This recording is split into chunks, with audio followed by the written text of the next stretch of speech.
So yeah, my grandma was fierce. She was actually, our familia was from here since time immemorial, but she was born in Clayton, of all places. So as I looked into it, I was like, why was she born in Clayton? And then, I did all kinds of research, and especially because like my cousin Andres Vargas wrote this book about Cañon and about his mom. And it turns out, we're coming from some serious shepherds, sheep herding traditions. So we used to herd our own sheep in our land grants, but then our land grants were stolen. And we started working for the big sheep operations.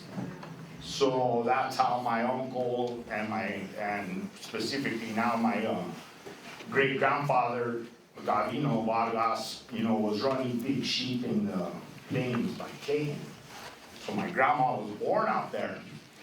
Then eventually they came back to Taos. My grandma was the youngest of 12 children.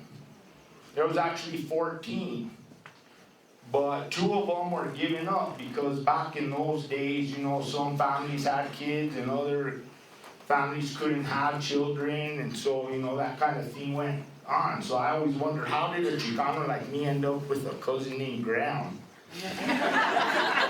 And then I found out, that my tío Mike, my tío Miguel Antonio, who I'm actually named after, actually I wasn't named after him, it was just a really weird coincidence.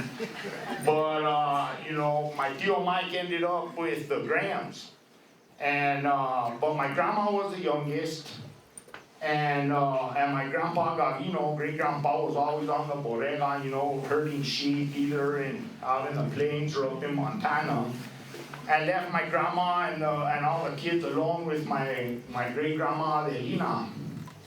And my grandma, they were often alone. And then tragically, my grandma was about to graduate from high school, and her mother died.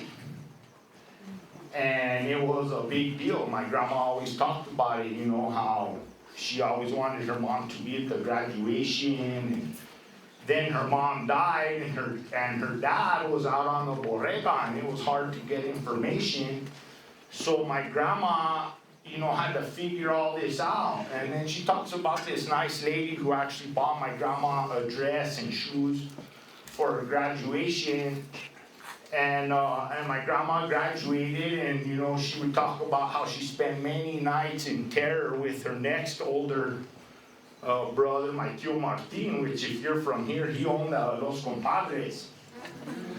He was a restaurant guy, and she would talk. She loved her brothers. Her brothers could do nothing wrong because her brothers were there for her when her mom was gone, and then her dad was also gone, but her mom was like really gone.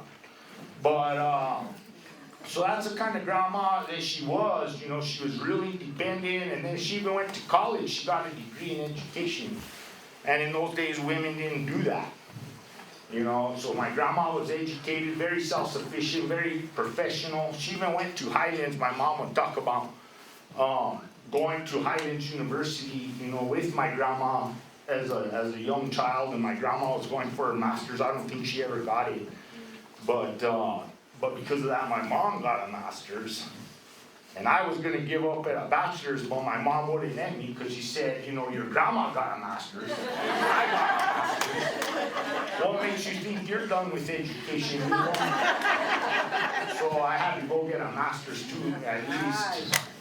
But, so yeah, that's how deep education ran in our family. My grandma was a teacher for 40 years.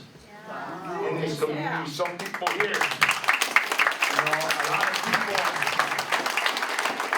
thank you, a lot of people know me because of my grandma. As soon as I mention my grandma, Simonita Trujillo, they go, oh, she was my teacher. Yeah. She was mean.